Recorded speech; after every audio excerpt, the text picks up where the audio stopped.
رمضان ده حياتي شمعة لمماتي، يا رب دعاتي تقبلها عطول. رمضان ده رحمة من ربنا، نعمة السلام عليكم ورحمة الله تعالى وبركاته. وإن سلام دمان ولا لا ودين إفكس أكاديمي. إن شاء الله هركم waxaan ku duubeynaa akoonkii 50k ahaa ee my Forex fund kaasoo ilaahay noo suurto geliyay inuu maanta gudbo.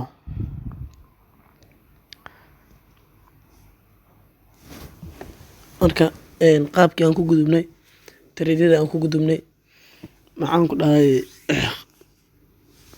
qaabkii wixii oo dhan insha Allah waan idin soo gudbin doonaa haddii Ilaahay yiraahdo si ay idinku noqoto kalsooni cilmi iyo maxaan ku dhahay uga heshaan dhiirigelin. Akoonka haddaan idin tusno, akoonkan waa akoonkii aan groupkeena kusoo bandhigaynay. Wuxuu ahaa my Forex fund evaluation uu ahaa akoon konton kuna. Trade-ku dambeeya ku gudubnay waa USD trade ilaa hadda aan weli ku jirno oo aan usbuucan trade kaliya qaadanay ayuu ahaa. Haddii aan tagno ilaa iyo waqtigan ka bilownay aan wax dhan isla fiirino, akoonkan waxaan bilownay trade-kiisii ugu horeeyay. Waxaan bilownay bishii afraad shanteedaan bilownay. bishii afraad shanteedii ayaan bilownay. Trade-adii ugu horeeyay aan qabanay waa aragtaan 490 ayaan ka qabanay trade-ka ugu horeeyay. Kii labaad 1448, kii saddexaad 136, kii afraad waxaan ka qabanay 1589.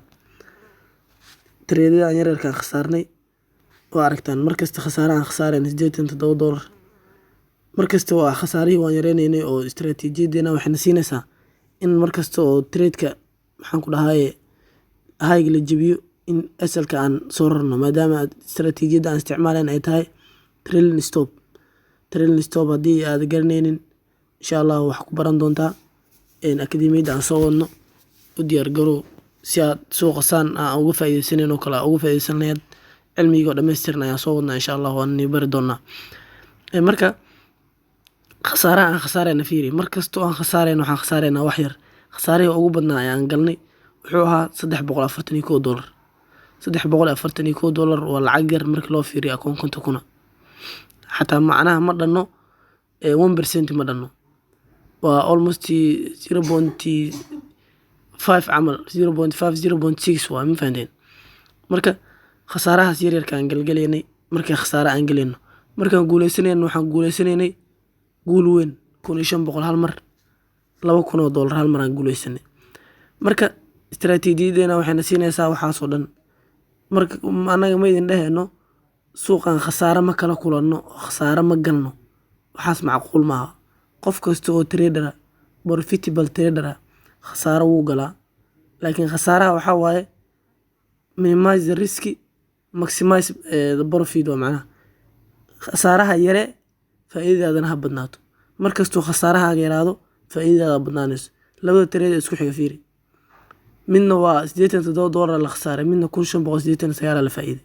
bal imagine wax isku dhow maaha. marka akoon konton kuna ahaa qaabkaas aan ku gudbinay. weli waqtigii loogu talagalay muusan gaarin. alxamdulillah ilaahay noo fududeeyay inaan gudbino maasha Allah.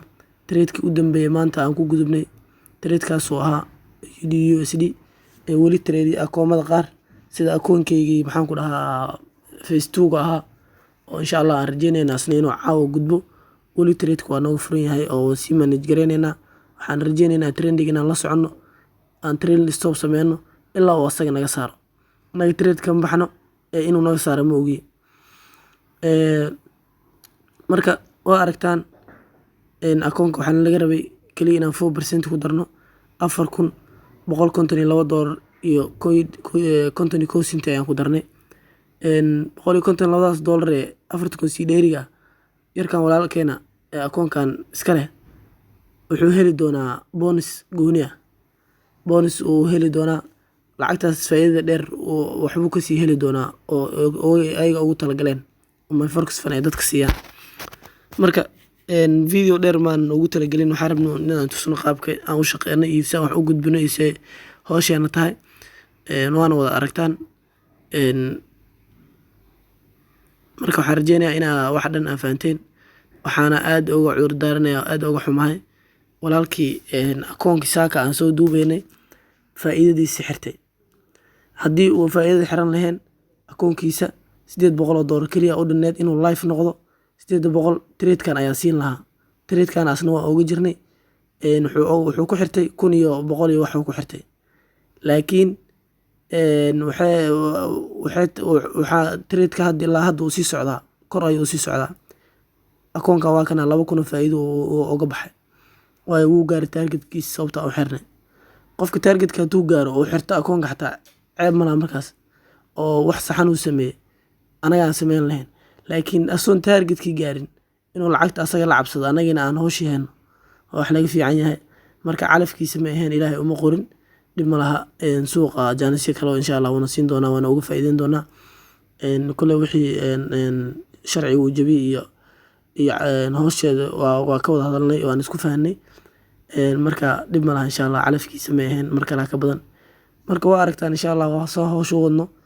insha Allah akoonkan markuu real gaarno idin soo wadaagi doonaa. Waxaan soo wadnaa hadduu Ilaahay yiraahdo videogii kaleeto oo ah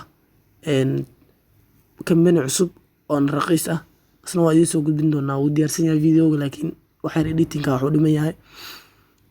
Akoonkayga markuu live tago verification-ka hadda gudbi rabana isna insha Allah video ka soo duubi doonaa.